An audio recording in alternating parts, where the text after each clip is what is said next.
Nomor 3 bagian A. Pada model 2 kompartemen, jelaskan prinsip dasar obat-obatan sehingga dapat langsung masuk ke dalam sirkulasi sistemik dan kemungkinan hambatannya. Jadi, pada model 2 kompartemen ini, tubuh dianggap memiliki dua ruangan atau dua kompartemen, yaitu kompartemen sentral dan kompartemen perifer. Kompartemen sentral adalah jaringan yang banyak dialiri darah, seperti ginjal, paru-paru, dan jantung.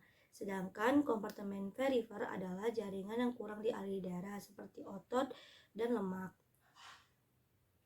Jadi setelah pemberian obat secara intravena, maka obat akan secara cepat terdistribusi ke semua jaringan melalui sirkulasi sistemik. Setelah itu, obat akan mengalami metabolisme di dalam hati untuk menjadi partikel yang lebih sederhana. Sehingga kemudian dapat dieliminasikan dari tubuh. Proses distribusi pada model 2 kompartemen ini terjadi proses perpindahan dari kompartemen sentral ke kompartemen perifer dan juga dibarengi dengan terjadinya proses eliminasi obat di kompartemen sentral. Jadi dapat dikatakan proses distribusi dan eliminasi terjadi secara bersamaan. Hal yang perlu diperhatikan yang pertama, obat dibuat dalam bentuk sediaan parenteral, yaitu dalam bentuk injeksi steril. Yang kedua, rute pemberiannya melalui intravena. Yang ketiga, zat pembawanya berupa air karena untuk dapat melarutkan obat dengan baik dan agar dapat mudah diinjeksikan ke dalam tubuh.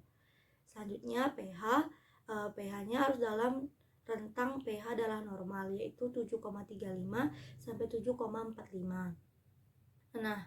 Adapun hambatannya yang pertama, obat harus dalam bentuk injeksi atau dalam bentuk injeksi steril.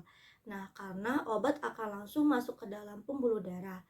Bila obat itu tidak steril atau terkontaminasi mikroorganisme, maka akan langsung beredar ke seluruh tubuh dan bisa menginfeksi bagian-bagian dalam tubuh kita.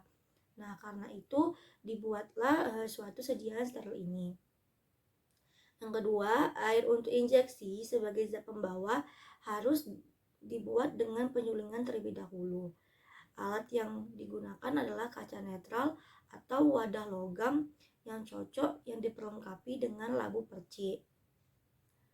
Yang ketiga, pH-nya perlu diperhatikan karena pH yang tidak tepat dapat berpengaruh pada darah, kestabilan obat, dan berpengaruh pada wadah pencimanan. pH darah normal itu adalah 7,35 sampai 7,45.